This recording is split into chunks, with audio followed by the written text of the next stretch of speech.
So yeah, what are your thoughts on that, and what are your thoughts on kind of other things you've done with students? It's absolutely fantastic. I mean, you've got such good examples there. Most of the time I'm really down to the fundamentals of doing the bow drills and all those areas, the time and the quantities. I do apologise. And I always give the example, as we've mentioned before, is back in the 2000s when Mr. Lee, who's currently the US Olympic coach, when he first went to Australia, he made a big impact there. I'll apologise again that someone's calling me. But what we found is he got the athletes to finish the day with an hour of bow drills every day. So at 5 o'clock, they all had to come into the indoor hall and do bow drills for an hour. And I don't know if I ever got I never got to an hour, let alone doing it the majority of days. I don't want to say every day, but I want to say they're professional athletes the majority of the time, you know. But that's how they ended up with a team with 15 to 17-year-olds shooting 50 to 54 pounds. You know, it did have a significant impact. And I know we always get the comments, and rightly so, that people can't understand why just because I'm shooting 52 pounds am I going to score more points than if I'm shooting 42 pounds. And I always understand. It always comes with the caveat is you've got to be able to control that 52-pound bow. But if you do control that 52-pound bow, it's so much more forgiving with the quality of release you do, and you've also got the benefits of the heavier arrow, which is harder to deflect with the wind. But for me, the benefit was not in the wind drift and things like that. It was in what it felt, how forgiveness it felt to shoot. When I make a mistake, how forgiving it was to that shot for me and other people. That's why, as we've said before, the majority of Olympic men are shooting 50 plus, and the majority of Olympic women are shooting 40 to 44 pounds, maybe even 46 in extreme cases. And the only way I could manage that weight is with the bow drills. Yeah, because if you do a 20 or a 30-minute bow training session, if you actually add up all the time and you equate it to the arrows, if you say like, oh, I'm at full draw this time, and then divide by the number of your normal full draw, you can get 200 or 300 arrows equivalent of the volume in like a 25-minute bow training session.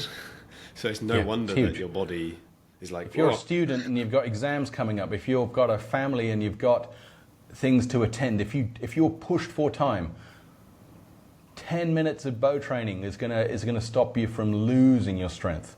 And you know, it'd be great if you could do 20, but I really mean it. 10 minutes is so much better than nothing. You know, all of these things about maintaining your place rather than missing training for 3 days and falling back. It's a lifesaver. If you're going to, just this week, I was setting up with one of my students. He travels a lot. Last week he missed 5 days due to travel, and he's super keen, but he can see and feel that his performance has taken a step back. His technique is still there, but his consistency and his strength means that his scores have suffered. So we're setting him up to have a personal exercise bow. I do apologise, viewers. No, that's all right. So for him to have an exercise bow, we're making it smaller. So he's brought himself a 21-inch hunting riser that is with international fitting that he's then going to put that in. So it fits in a suitcase. It's not too high, too big a bow, so he hits the ceiling in his hotel room. He's just going to have a bow just for keeping fit. And I think that's such a great step, and that can make such a huge difference to someone's career. How far they progress in a season, rather than progress, regress, progress, regress.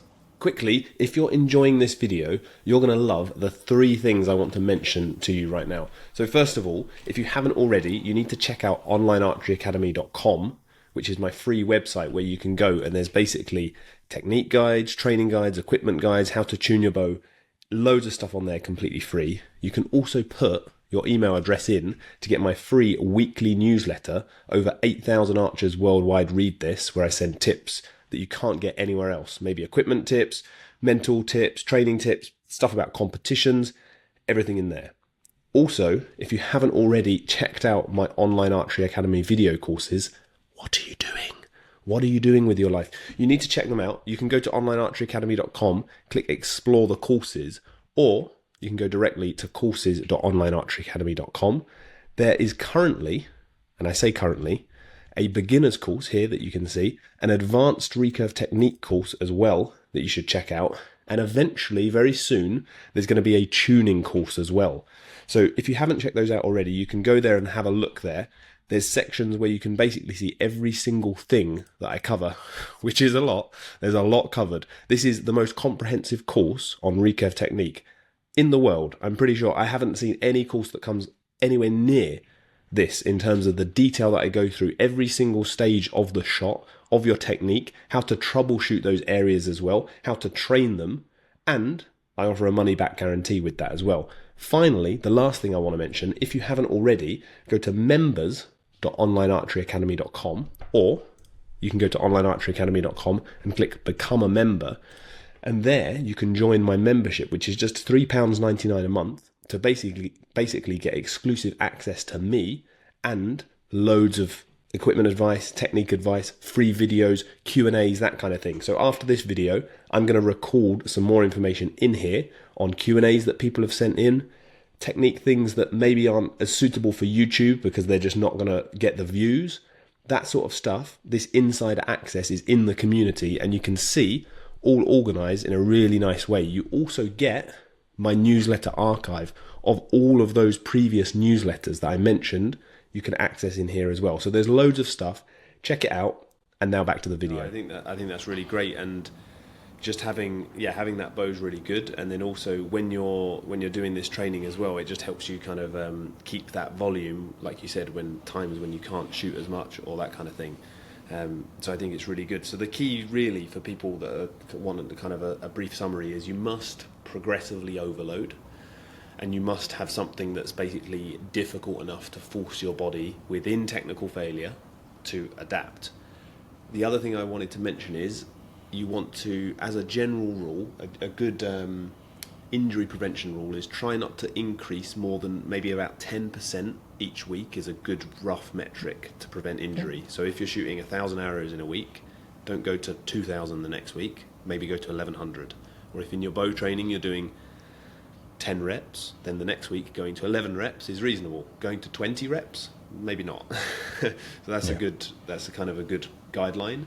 And every so often, typically every 6 weeks, or sometimes auto-regulate this. So when you're feeling really tired, if you're trying to improve the weight, but then this week you've actually gone down in weight and you're like, why am I feeling so tired? I've gone down in weight. Integrate a deload week, which essentially is giving your body rest and shooting less, doing less bow training to give that recovery. So small increases and integrate some deloads to basically recover. But I think we've covered that pretty well. So now it's time for the teaser question, which was, is there a solution for my bow arm elbow not being straight and facing upwards? So we're assuming this is hyperextension is the technical term, isn't it, I believe? Yeah, exactly. So essentially, maybe they're double jointed or hypermobile, and essentially they're having trouble with that. So is there a solution to this? So yeah, what are your thoughts on that? I guess the good thing is there has been world-class archers. Particularly, I remember one guy from Poland, his front arm hyperextends, goes over, it sort of looks, I don't want to be mean, it looks slightly disturbing when you see it because generally arms do not go into that position unless they're damaged. So it does catch the eye, but really it locks over, it hyperextends and goes past the stop, and it's fixed there. It's turned up so there's no string clearance issues. There seems to be no issues at all. I don't believe it gives him any pain. So in his circumstance, shooting recurve with a hyperextended upward facing elbow delivered no issues whatsoever. Have you come across anyone where it becomes a problem? Not massively, and I think there's a very big range of how much this is happening. So depending on how much it is. So for example, I can't remember that guy's name, but I remember seeing him as well. I'll see if I can find a picture, and if I can, I'll insert it here. Yeah. So, for example, him, the things I'm about to say might not work for him, but depending on how severe it is, there are things you can do to help this. For example, I made a video, I can't remember the exact title, but it's on my channel. It's something along the lines of Ojin Hyek's unconventional technique is genius, or something like that. I'll find it, and I'll put a picture of it here. of it here. But essentially that video, I mentioned this about Odin Yek because he has a bit of this. It's not like massive like that Polish guy, but it's a bit. And there's certain things you can do. So the two main things I would say is you don't have to always fully lock out your elbow or what feels like locked out to you. Because to me, if I fully lock out my elbow, it's straight, it's fine. Yeah. But to someone that's hypermobile and has that hyperextension, they feel like they're fully locked out, but they're actually past that point. So for someone like that, someone like Ojin Hiek, if you go and watch that other video of mine, you'll see that he actually doesn't fully straighten his arm, and he kind of reserves a little bit. So he's at full draw, and he reserves a little bit of arm to extend through the clicker. A little bit of capacity left, okay. Yeah, that can work well. Yep. Personally, for me, I'd have to probably train a lot from, because I'm used to having it straight. I'd have to do that from pretty much when I was beginning archery to make it consistent. But there is a possibility of that. The other thing, I don't know if this is in the frame or not, but it's really important, if you can, to have the elbow rotation so that it's not facing upwards, to try and turn it to have it flat, is a really important part of the technique, because that's going to prevent the string hitting it, but also that rotation gives you an end point to how much you can kind of extend or straighten your arm.